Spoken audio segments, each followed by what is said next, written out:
Rwanda is a platform that empowers young girls to feel confident and give them a platform to share their ideas.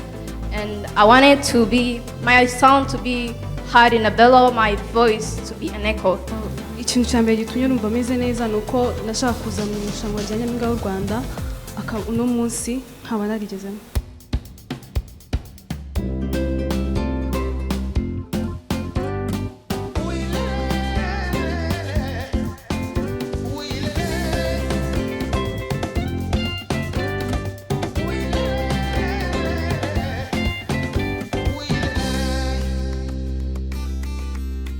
Ndabasuhuje ndetse mbahaye ikaze nanone. Ni irushanwa rya Nyampinga w'u Rwanda 2022.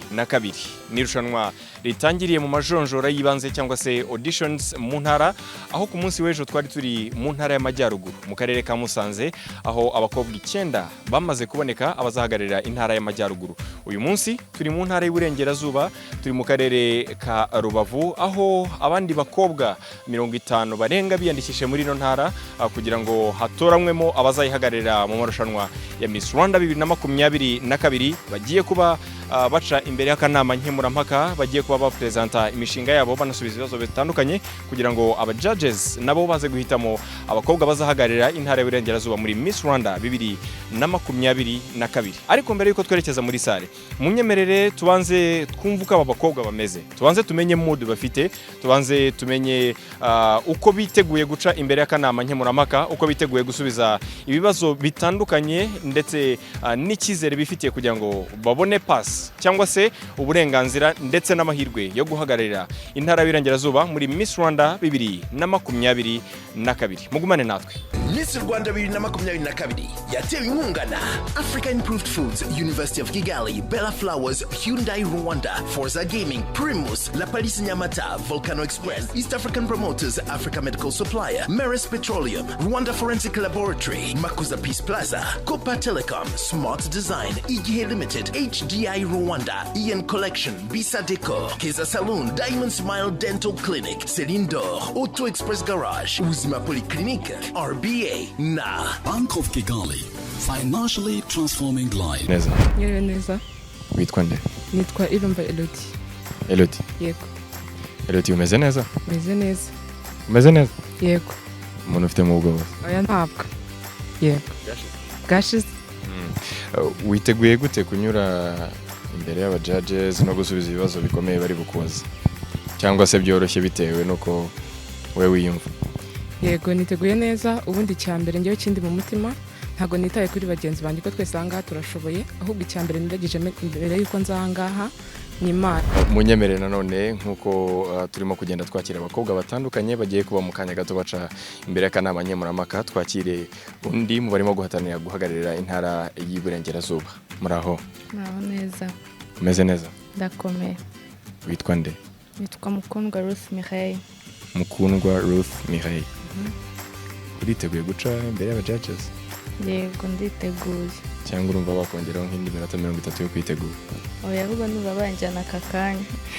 Mireille, ndashaka kubaza akabazo koroshye. Bagwitishijemo kuguha hagati y'ibihumbi 50 by'amadolari y'Amerika no kuguha miliyoni 50 z'amafaranga y'u Rwanda, wahitamo iki? Miliyoni bisubiremo numve. Ibihumbi 50 by'amadolari na miliyoni 50 z'amanyarwanda, wahitamo iki? Byose si kimwe. Simbi? Ni kimwe pe. Birangana? Ndumva ngiye bingana. Ibihumbi 50 by'amadolari na miliyoni 50 z'amanyarwanda. Yego. Birangana. Okay, bonne chance. Merci. Welcome back to the Miss Rwanda 2022 auditions, and this is the second phase. We are currently in the Western Province in Rubavu District. We're going to take a look at another group of contestants running in the hopes of becoming Miss Rwanda 2022. Which of these girls are going to make it through? We're going to be taking a look at different girls showing their beauty, brain, and culture, and I'm sure you do not want to miss. So to be here to help us make these tough decisions, we have a group of judges who know it best, and the first group of judges is going to be Miss Umurerwa Evelyn. Thank you so much for being here. The next person who's going to be helping us make these decisions, James Munyaneza. Thank you so much for being with us. And last but not least, we're going to be with Ms. Mutesi Jolly. Thank you so much for being here. So these are the judges who are going to be helping us make these decisions. So sit tight as we witness the contestants who are running in the hopes of becoming Miss Rwanda 2022.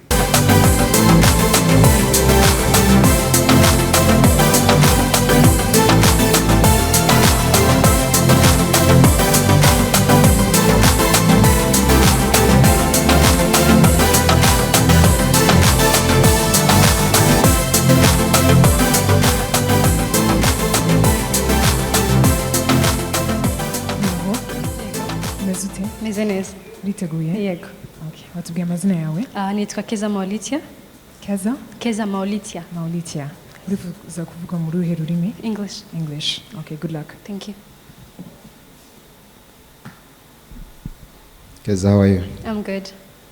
Please tell us about what you intend to do in case you become our next Miss Rwanda. If I, by the grace of God, get to be elected as Miss Rwanda 2022, I'll help to empower entrepreneurship among Rwandan youths. Yeah, expound on that. Give us a bit more details around that. Okay, thank you. How you intend to do it? Will you do it with who? What is the problem at hand? What will be the outcome? Just like a minute or... All right, thank you. If I get to be elected, as I said, and I get to empower the youth through entrepreneurship, the first thing is, why do I choose the youth? It's because our future of Rwanda belongs in the hands of the youth for tomorrow. How I'm going to do this is by starting up community centers and clubs. These centers where we could host some of the most important entrepreneurs in Rwanda, so they can come and give them a testimony, help them understand the fact that they were just like them before they got to the place that they are right now, give them a testimony, so that once they walk out of the club, they have a mindset of, if he could, then I could as well. The other way that I could do this is through advocacy. I'll help by being their voice and help pull in some sponsors, because not all youths are not willing to work. Some do not have financial background, so I'll help them get sponsors so they can sponsor some of their brilliant ideas, because we have really amazing youths that are willing to work for Rwanda. So what is the gap today? Yes? What is the problem today from The your problem today is that of their poor mindset. The first mindset, which is wrong, is that they set the role models by looking at how they are successful now. They do not want to go in the past and see how they made it up front. So I'll help them by changing their mindset so we can build more entrepreneurial youths in Rwanda. Thank you. Thank you too. Thank you. Let's hear what you have to say. I'm going to go Evelyn. I give you yes. Thank you, Evelyn. James? Keza, make sure you do more research. Huh? Yeah. Yes. Jolly? Keza, I'll give you a yes, but I believe you can do better than you did. Thank you. Yeah. Thank you, Jolly.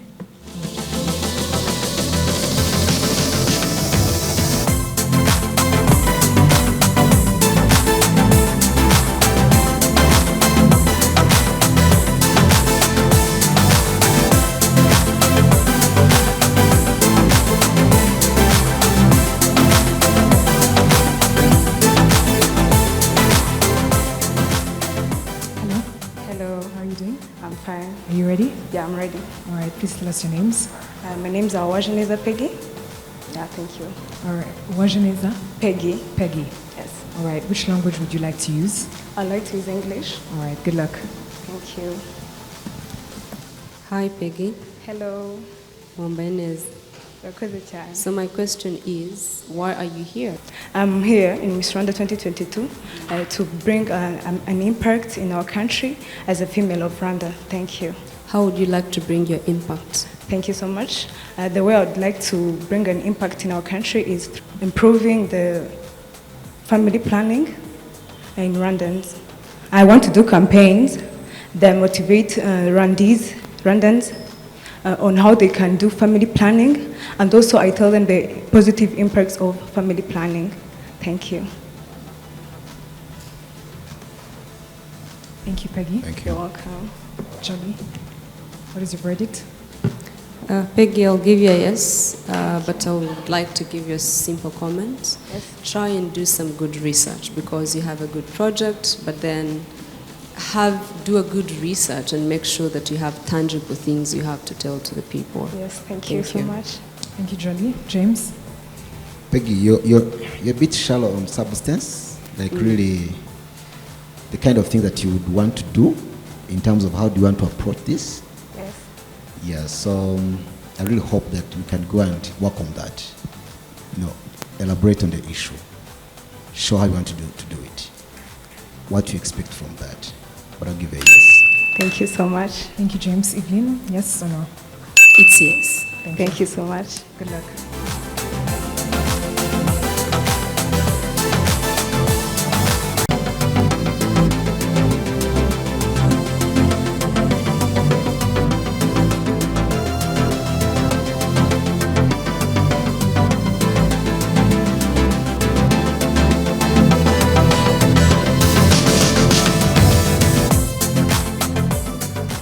Mwiriwe, amazina yanjye banyita Nadia Isaro, abanurutse mpagarariye intara y'Iburengerazuba, ndangije amashuri yisumbuye mu mibare, ibinyabuzima n'ubutabire. English. Hi. Hi. Your name is? Nadia Isaro. Nadia Isaro. Isaro Nadia. Why are you here today? Because I wanted to contribute in my country development, and I wanted to feel empowered because Miss Rwanda is a platform that empowers young girls to feel confident and give them a platform to share their ideas. And I wanted my sound to be heard in a bellow, my voice to be an echo. Thank you. Tell us, what do you think about gender equality? As women are given the same right as men, and women have so much to contribute in our country development, like all women that are here, they are powerful women who are impacting our country in so many ways. So that's how I think about women emancipation, because it brings a huge development and impact to our country. Thank you. Nadia, talk about your project. What do you intend to do if you become Miss Rwanda? What I intend to do when I become Miss Rwanda is, my project is called Education with Reading. The reason why I themed my project this way is because through reading we boost our brains, we feel confident, and we come around many problems through reading that can help to tackle some problems you can encounter in our life, like psychological, philosophical, social, economical, and political problems. Let me share my story with you guys, because the reason why I have decided to come here. Nadia, wumva wakora iki ubaye nyampinga w'u Rwanda? Icyo numva nakora ni ugufasha nkakangurira abantu kujya basoma through my campaign. I'll provide books through different libraries, establishing public libraries in rural areas, because there's still a challenge because many people don't get access to books, even though there are still few people who read in our country.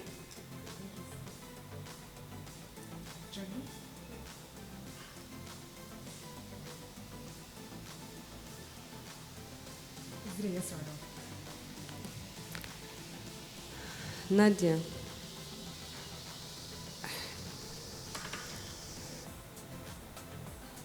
ntabwo ibintu byawe biri coordinated.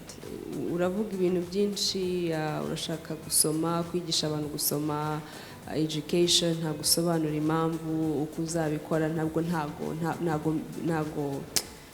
nyuzwe muri make. Content yawe irasa nkaho iri disorganized, ariko nibwira yuko niba ari igihunga cyangwa se ubwoba, nugira amahirwe yo gutambuka, I believe you can do better. For now, ndaguha yes. James, yes or no? A very important subject, but presentation. not so sure. Isaro Nadia, ndaguha yes, ariko icyo nabonye ufite ubwoba, ufite igihunga, uravanga ibintu kandi uramutse ubishyize ku murongo neza wabisobanura neza. Wavamo n'umwarimu mwiza by the way. Ariko reka ubwoba n'igihunga. Nguhaye yes, nugira amahirwe yo gukomeza uzabikosore. Thank you. You said you have your own personal story. What? You said you have a personal story.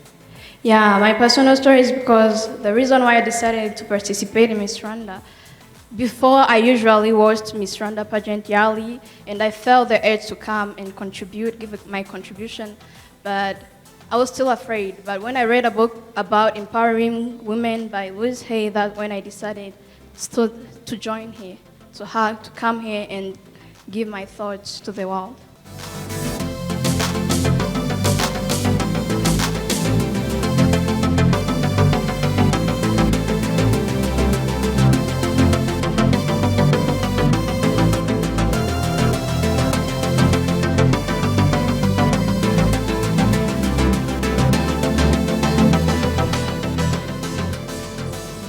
Contestant number 6, how are you doing?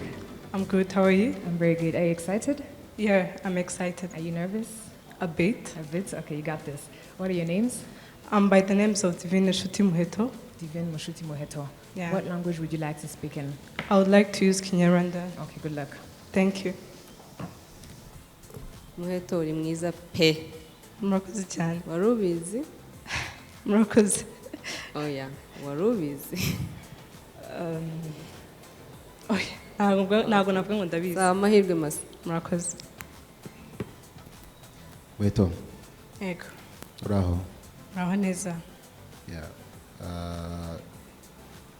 Ibyo avuze byo numva ntamuhakanye cyane ariko ahangaha urabizi ko substance, yeah? So tubwire umushinga wawe umeze gute rero? Umushinga wawe tubwire igitekerezo cyawe cy'umushinga, tubwire icyo uko uzawukora, utubwire icyo uzatugezaho nk'igihugu. Murakoze cyane. Umushinga wanjye ni igiceri program. Uyu ni umushinga washyizwe hanze na leta mu mwaka wa 2014 mu kwa 11. Ni umushinga leta yashishikarizaga abaturarwanda cyane ku bagore kwizigamira bakoresheje igiceri haba ku cyumweru cyangwa ku munsi byaterwa nuko yifite. Ariko itandukano ryaba ririmo uno mushinga ndifuza ko waza cyane mu rubyiruko n'urubyiruko muri rusange.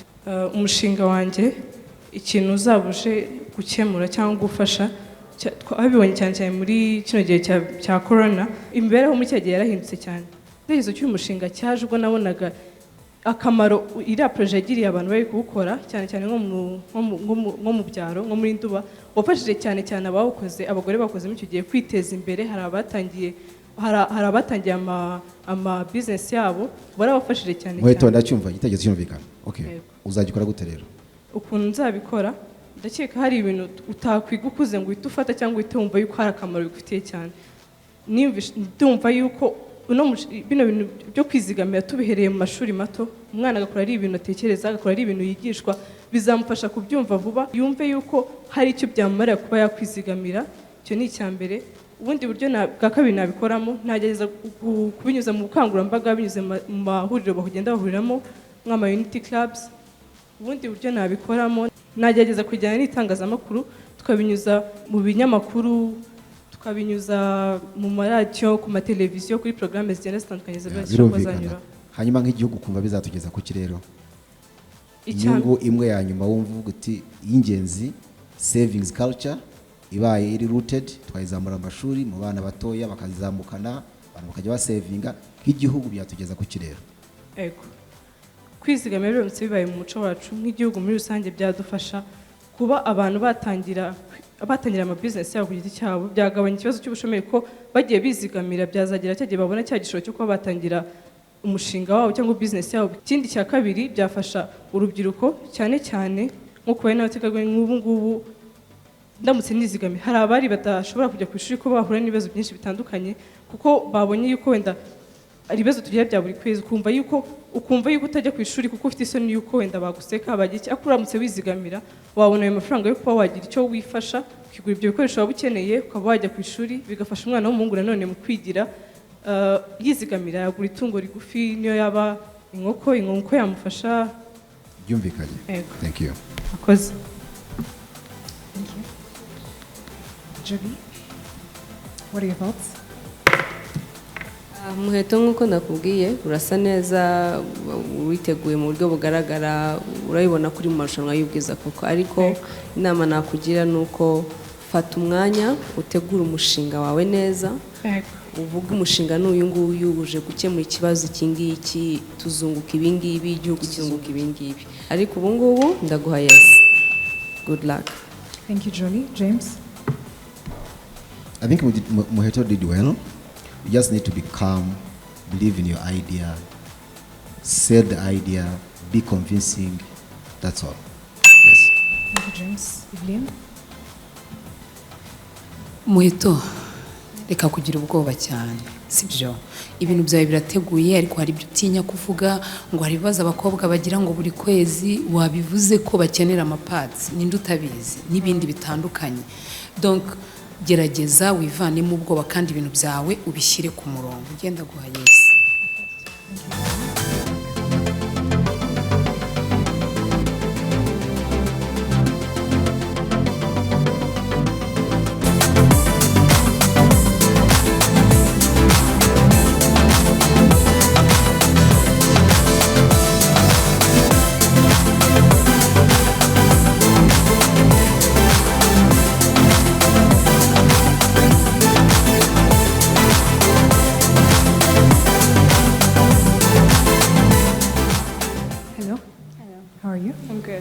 Kazeneza, how are you feeling today? I'm feeling great. Are you excited? Are you nervous? How are you feeling? I'm excited. All right. What are your names? My name is Kazeneza Merci. Your names are? Kazeneza Merci. Merci. Yes. What would you like to express yourself in the language? Which language? English? English. French? English? Yeah. Good luck. Thank you. Kazeneza, how are you? I'm good. Mind telling us a little bit more about your excitement? Why do you feel excited? Well, I'm excited because I've been always dreaming of this, and then the day came. I'm really happy about this. So what do you want to tell us? I want to tell you about my project. Please do. I've been always wanted to do anything in education, so my project is about a web app that I designed. It's designed as a gamification platform that is going to be helping people to learn and having fun at the same time. And it's going to benefit from those people from primary school, secondary school, and university, and other people in general. Well, this idea came in 2020 when the COVID-19 came, and I saw how people were struggling to cope with the new strategy of learning virtually. Those were kids, and I saw how people were struggling to stay home without meeting other people physically, and they were getting bored. And then I said, how can I do something with education, and then they will be having fun at the same time? So this will change in education. It's gonna be fun. People are going to learn and have fun at the same time. Give us a feel of how, of the experience of the app. If I'm a user, yeah, how will I interact with it, and what value does it add? Well, from your perspective, yeah. Thank you. How the app is designed, you log in with your email and put your password, and when you enter, you will see primary school, secondary school, Cambridge, or quizzes, or you will see Ask Me a Question. That will be working as Google. But the good thing about it, if I work with Mineduc and other institutions that will work with us, and they will fund this application, and some people are going to benefit from it by using it freely. Do you have a question for us? No, thank you. Thank you. Thank you. Jolie, what do you think? Well done. Thank you. Thank you, James. Yes. Thank you. Evelyn? Kazeneza. Kano. Yes, and good luck. Thank you. Thank you. Good luck.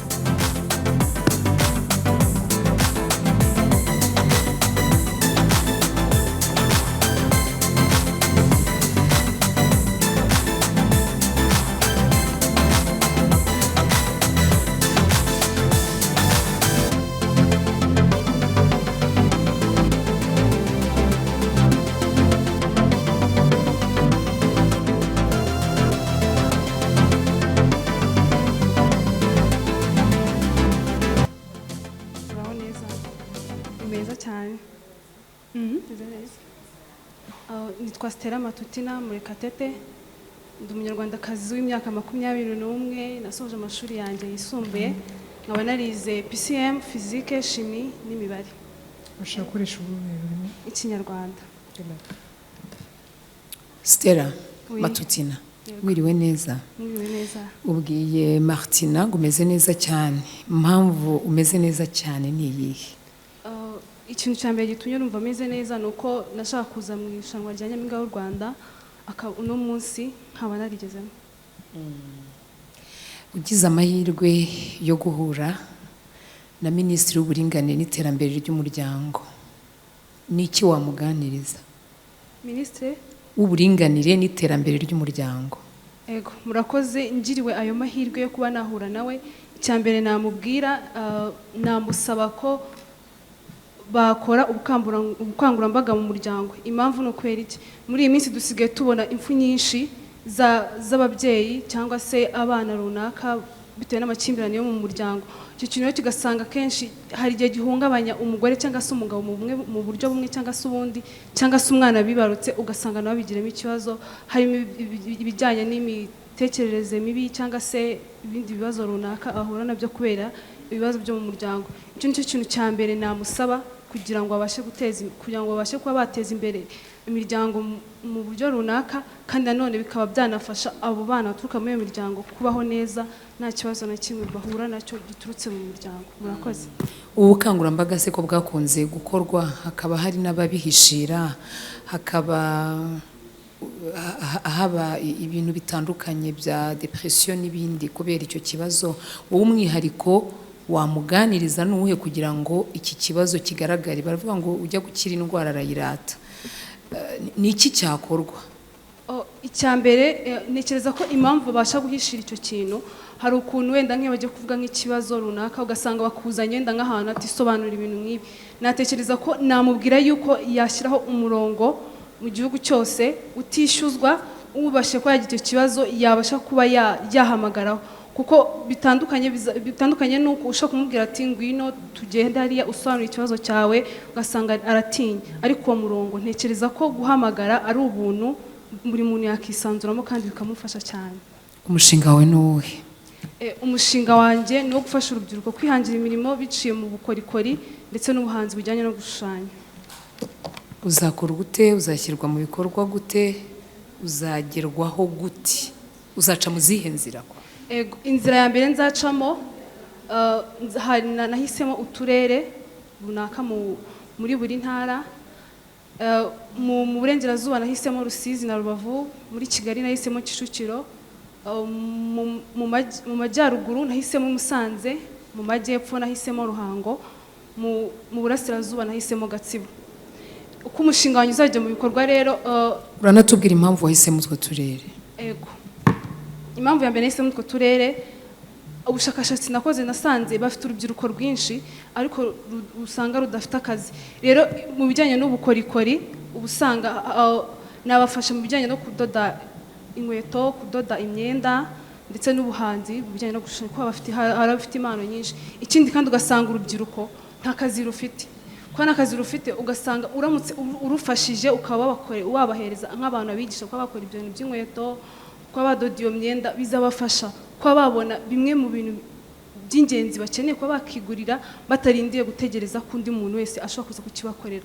Bizateza imbere igihugu. Abo bantu niba babasha kwihuriza hamwe bagakora amatsinda, bazakora amantoriye adoda izo nkweto, bakore n'ibyo by'imyenda, ndetse nabo bafite impano zo kuba bashushanya batezwa imbere. Nk'urugero, ubushakashatsi nakoze mu karere ka Kicukiro nabonyemo abantu 15 bafite ubumuga, bafite impano pe, ariko usanga niba ashushanyije ikintu kubera ko ntago aritinyuka, ntago afite umuntu umuvugira wenda ngo amubwira ati wenda ca gutya na gutya jya muri koperative, agashanga igishushanyo cyiza pe, aho umuntu akaza akamara nk'ibihumbi nka 2 kwera iki, ntago afite ahantu ashyira iryo soko ry'ibintu byakoze. Rero niyo mpamvu umushinga wanjye nahisemo utwo turere, kandi nkaba mbona ko n'imisoro y'igihugu iziyongera, ibijya hanze biziyongera, ndetse na Made in Rwanda muri rusange. Murakoze. Murakoze. Jolie, yes or no? Good luck. Thank you. James? It's a big yes. Evelyn? amahirwe mu masa Stella Matutina. Murakoze cyane.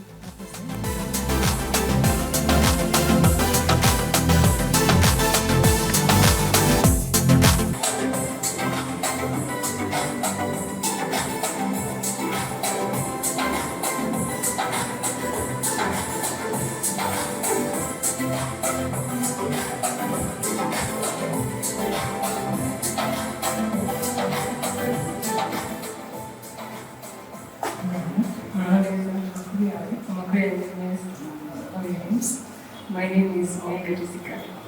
Yes. What language would you like to use? English.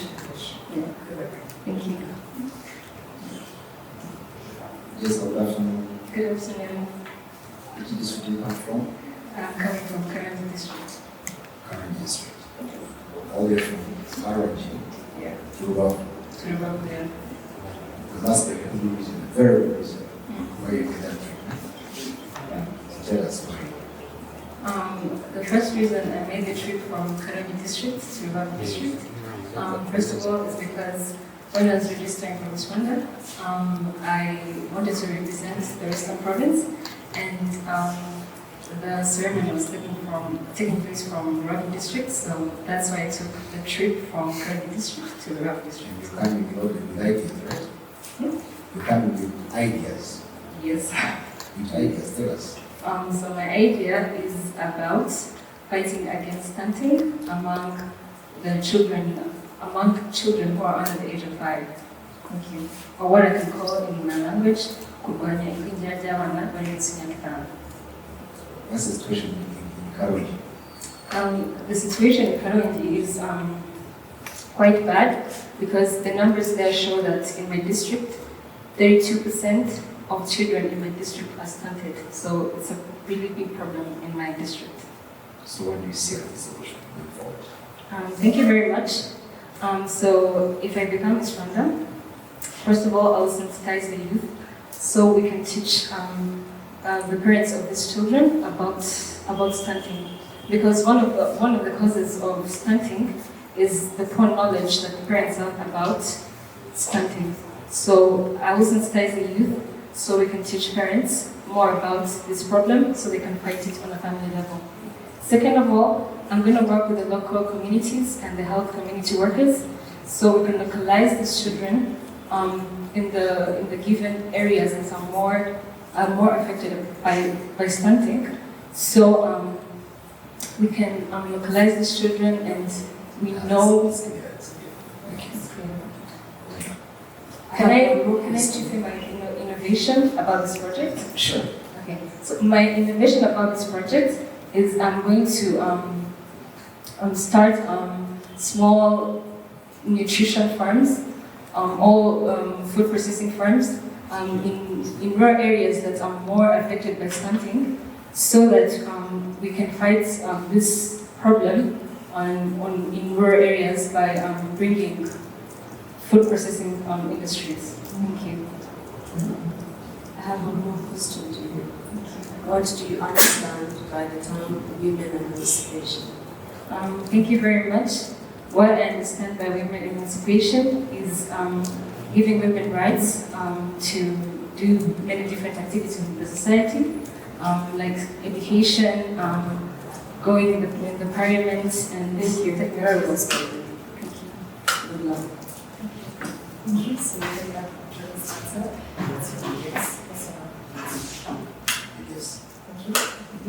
Just do that.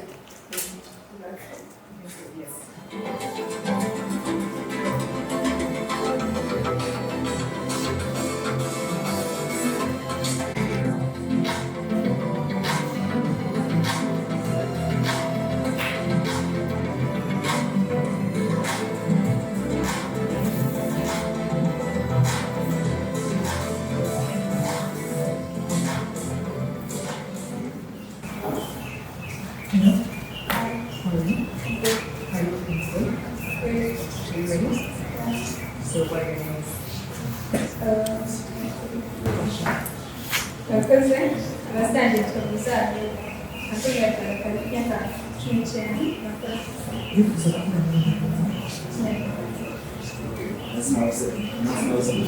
Mwiza Amelia. Mwiza, wageze amasaha?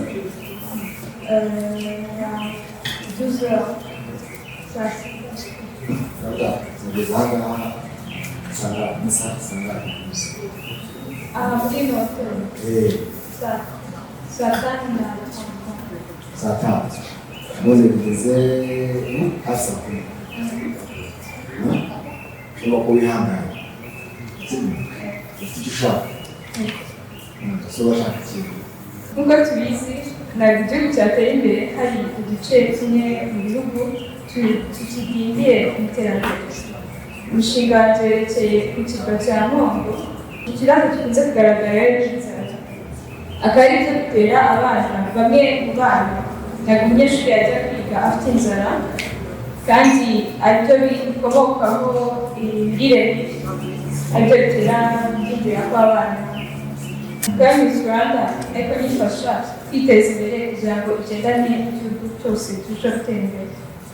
Umongo basanzwe baroba kugira ngo ariko buri wese nyine agenda aroba amafi ye bakabikora mu buryo butari bwa kijyambere. Icyo nabafasha rero ndamutse ngira icyizere cyo kuba Miss Rwanda ni ukubafasha gukoresha uburobyi buteye imbere, gukoresha amakonti, tukubaka amataje, ari naho mbonera gukora amakoperative ashinzwe aya mafi bagenda baroba bakayabika then bakayagurisha bakayacuruza umusaruro bakuyemo bakifasha mu gukemura ikibazo kiri mu nkongo cy'inzara banaboneraho kurushaho guteza imbere. Nashatse guhera mu ntara yanjye mfasha abakiri hasi kwegera imbere gukuraho imirire mibi ituma abana badakura neza. Nkongo ni pilot naho uzahemba yawe ariko mesaje gahunda zawe n'iz'abanyarwanda aho ukavuga uti muri rwa implementation kugira ngo babashe kuba effective ndahera ahantu ngire ngodo uburyo bazashaka kwitwara ahandi bakwigira kuri iyi ngodo twakoreye hano niyo gahunda. Kazeneza ndavuga ko mbere yuko nkubwira umushinga wawe umushinga ni mwiza, ikibazo cy'igwingira n'ikibazo cy'igihugu, hanyuma ube elaborate umushinga wawe uje gukemura iki kibazo. Wenda ndifuza guhera aho hanyuma nzabijyana mu gihugu wenda ahantu runaka nzabikora muri ubu buryo hanyuma bizaza expectations. So umushinga mwiza ariko content very short and very long. So ariko ndifuza gukora neza. Thank you, Joey. Thank you, James. What's your name? Thank you.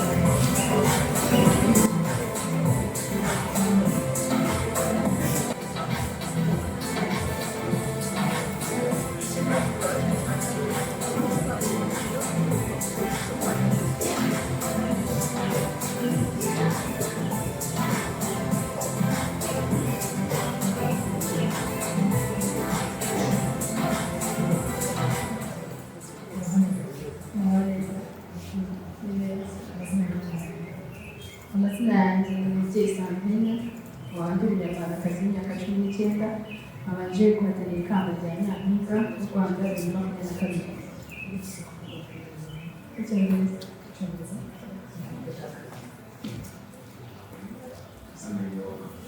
Thank you very much. I'm fine. Thank you very much. Very unique. That's unique. Most of the time. You want to look unique, as a bit different, right?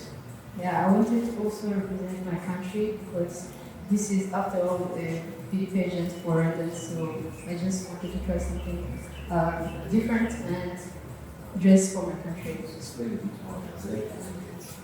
I want to represent my culture, my country, even physically, you know. You find that as a problem? You're not proud of our culture, and you want to stand for culture, right? Yeah, that's one of the main reasons since even my project, we revolve around culture. Thank you. My project is about digitalizing culture as a way of preserving it. As we all know, Rwanda experienced its dark days in 1994, whereby many of the Rwandans went abroad to seek refuge. This caused them to adopt their language and their culture, hence leaving us with only relying on our elders to pass on the culture. So I find this important that we find ways to preserve our culture, since I am afraid the future generation might not be able to know some different aspects of our culture. So how am I going to do this? I am going to work hand in hand with the Ministry of Youth and Culture, whereby they are going to provide me eligible elders who knows the history of our culture, and in return, I am going to organize competitions where I am going to find young eligible authors who can be able to write books. At the end of the day, the two are going to get together, and at the end of the day, that young person is going to write a book about the historical part of a culture. I do not want to preserve only the cultural aspect, the historical part, like kinship, but I also want to preserve our culture in terms of songs, pictures, and also the traditional dances. I also want to create a link between the old generation, the new generation, and the future generation, whereby the elders can be able to tell us more, not only about the kings Rwanda had, but about their belief, what they believed in, about the food they ate, and everything about them. They can choose to do this in form of recordings or videos. And then all this information will be stored on a website, because as we all know, this world is going digital. So I don't want us to be left behind. So this information will be uploaded on a website, whereby not only us Rwandans can be able to access it, but also the people from outside, hence engaging in the project that Ms. Lian started, which is cultural-based tourism. Thank you.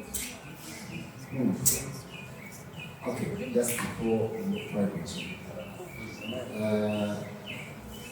just a factual correction. So the fact is that you drove so many Rwandans out of the country or not come in 1994. They started rebound, right? Yeah. So that's so starting from even 50s and 60s. That's okay. We did talk about restoring certain cultures. We talked about kingship. I just want to bring back kingship. Now I want them to write about kingship, but not only the historical aspect, but also what they believed in, what they loved to eat. So to explain for us, for the young people. Yes, even the future generation. The ancient Rwanda, the cultural practices, the heritage, traditions, and why we are doing those things, right? Yes. But so understand this one thing. You want us to bring them back. Some are outdated also. Do you want to return some of those things? Java, you want to select to see, okay, which one is relevant, which one is outdated? I work with the Ministry of Youth and Culture because they know more about that. But for those, I want to restore, so because they're going to write them in books, but then others are going to be just pictures, songs, and everything, those recordings of what they love to eat, who they were before, for them to leave legacy behind. For us to understand, and the future generation to be able to understand who they were, not only who their kings were. Tell us, that's one thing. What do you want to solve? What I said before is that I am worried that the future generation, even most of us, because even our parents were raised abroad, so they don't know about our culture. I want us, even the future generation, to be able to know about culture. So, but why should I care about the culture? Because I go with the Karachi. Very trying. Thank you. That's enough time that we have for that. Awesome, thanks. Julie, yes, and what's your name again? Umubyeyi. Excellent. Good luck. Thank you. Yes, Julie James. Yes. Thank you. Sandrine. Yes. Thank you.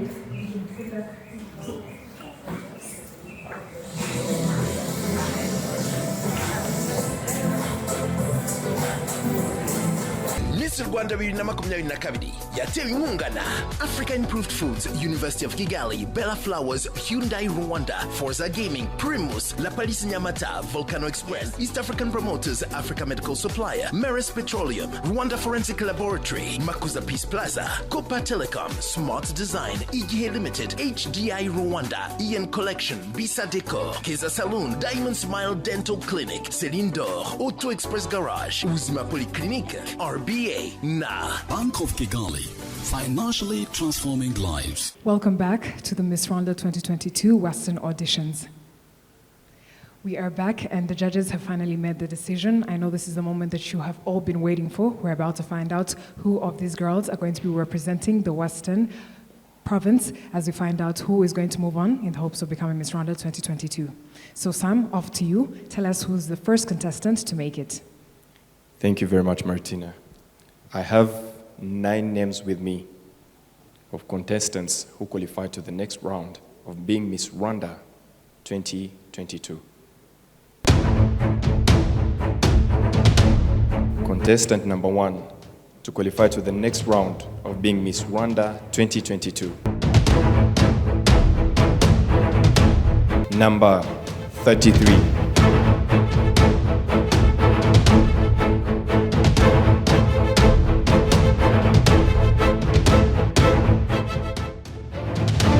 Congratulations, contestant number 3.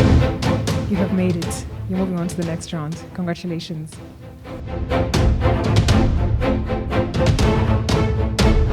The second contestant to represent the Western Province in Miss Rwanda 2022.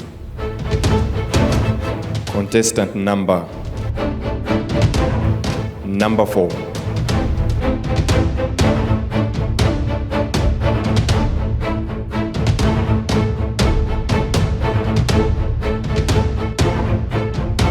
Congratulations, contestant number 4. You're moving on to the next round.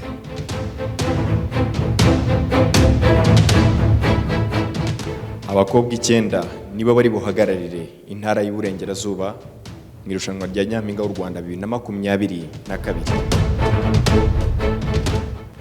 Ndi mukobwa ubonye amahirwe yo gukomeza ndetse no guhagararira intara y'Uburengerazuba muri Miss Rwanda 2022.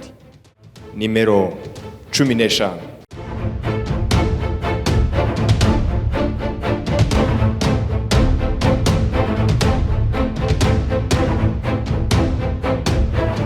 Congratulations, contestant number 15. You're moving on. You're moving on to the next round. Congratulations. Umukobwa wa 4 uri buhagararire intara y'Uburengerazuba muri Miss Rwanda 2022. Nimero 17.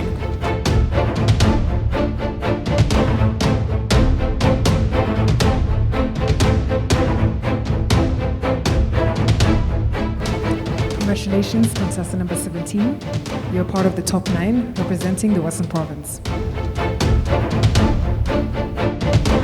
Thank you, Martina. Excitement, being nervous is all over the faces of the remaining contestants. I just have 5 names, and from them we'll know who is who to qualify to representing the Western Province in Miss Rwanda 2022.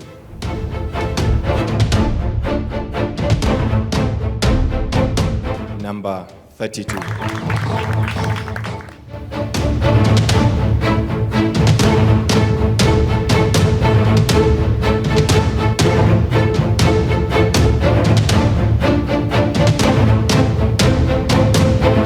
Congratulations, contestant number 32. You're moving on.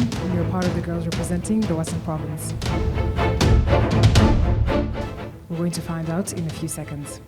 But before we do that, let us first thank our sponsors. We would like to thank Bank of Kigali.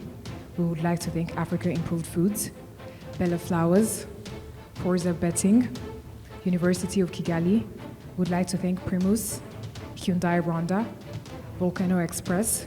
We would like to thank Rwanda Broadcasting Agency, La Palisse Hotel, and last but not least, Africa Medical Supplier. Over to you, Sam. Abakobwa 4 muri 43 bari biyamamaje mu ntara y'Iburengerazuba nibo basigaye kumenyekana yuko bazayihagararira mu irushanwa rya Nyampinga w'u Rwanda 2022.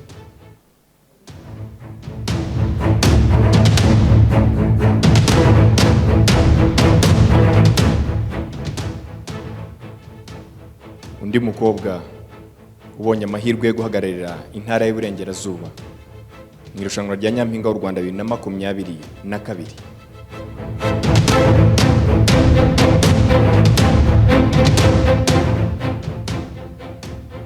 Nimero 21.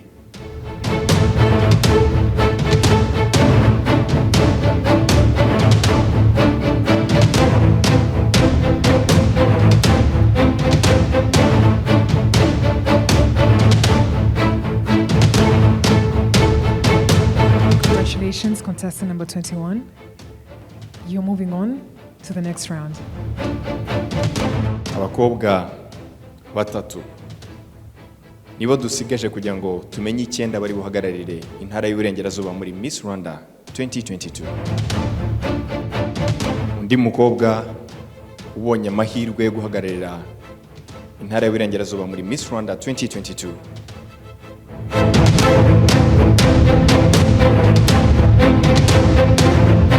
Nimero 2.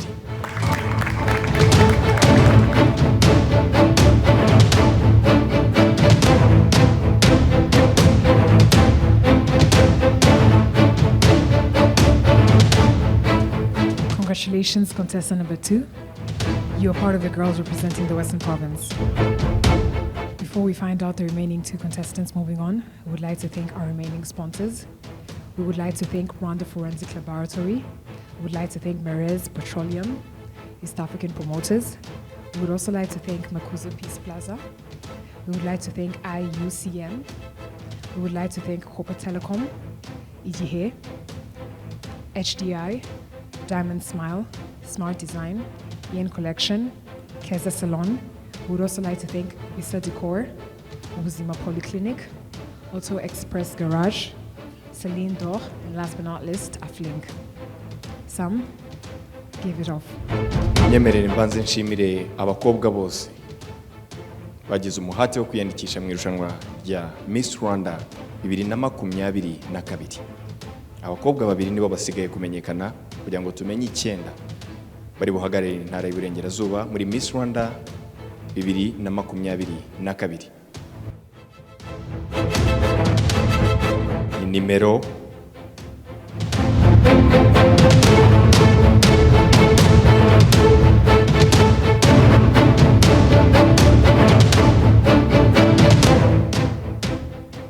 nimero 3.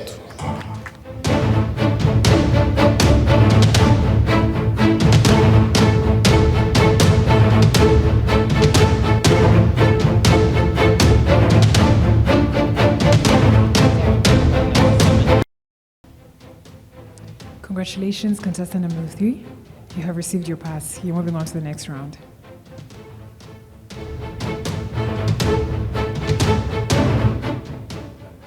Icyemezo ntabwo cyari cyoroshye ku judges batatu. Abakobwa bose uko ari 34 babaciye imbere bagaragaza imishinga yabo basubiza ibibazo bitandukanye. Hanyuma judges baragenda baricara baduhitiramo abakobwa 9 bagomba guhagararira intara y'Iburengerazuba muri Miss Rwanda 2022. Muri aba bakobwa basigaye umwe ni ugiye kuba uwa 9 mu wari buhagararire iyi ntara muri irushanwa. Umukobwa wa 9 ukomeje mu cyiciro gikurikiraho cya Miss Rwanda 2022.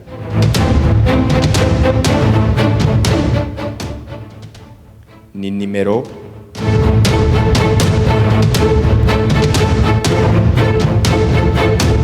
Nyemerere shimire ibitangazamakuru bitandukanye birimo kubana natwe muri irushanwa rya Miss Rwanda 2022. Ndashimira KigaliHits.com, Isimbi TV, Yago TV Show, Isibo TV, umuryango.com, Isango Star, X-Large TV, inyarwanda.com, TV and Radio 10, Kigali Channel 2, The New Times Rwanda, KigaliToday.com, Fine FM, Ukwezi.com, Umuseke.com, BNB FM, Umwezi, Tarifa, Flash FM, ndetse na One Nation Radio.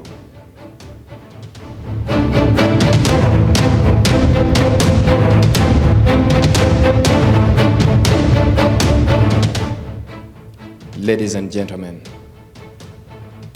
umukobwa wa 9 mu bagiye guhagararira intara y'Iburengerazuba muri Miss Rwanda 2022.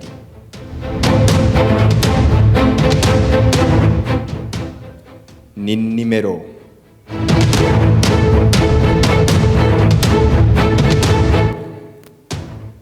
nimero esheshatu.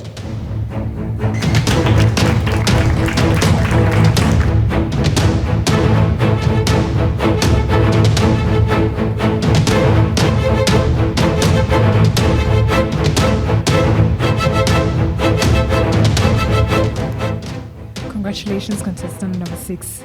You're part of the top 9 to move on and represent this Western province in the hopes of becoming Miss Rwanda 2022. Miss Rwanda 2022 yatewe inkunga na African Improved Foods, University of Kigali, Bella Flowers, Hyundai Rwanda, Forza Gaming, Primus, La Palisse Nyamata, Volcano Express, East African Promoters, Africa Medical Supplier, Merci Petroleum, Rwanda Forensic Laboratory, Makuza Peace Plaza, Copa Telecom, Smart Design, Igihe Limited, HDI Rwanda, Ian Collection, Bisa Deco, Keza Saloon, Diamond Smile Dental Clinic, Celine D'Or, Auto Express Garage, Uzima Polyclinic, RBA, na Bank of Kigali, financially transforming lives.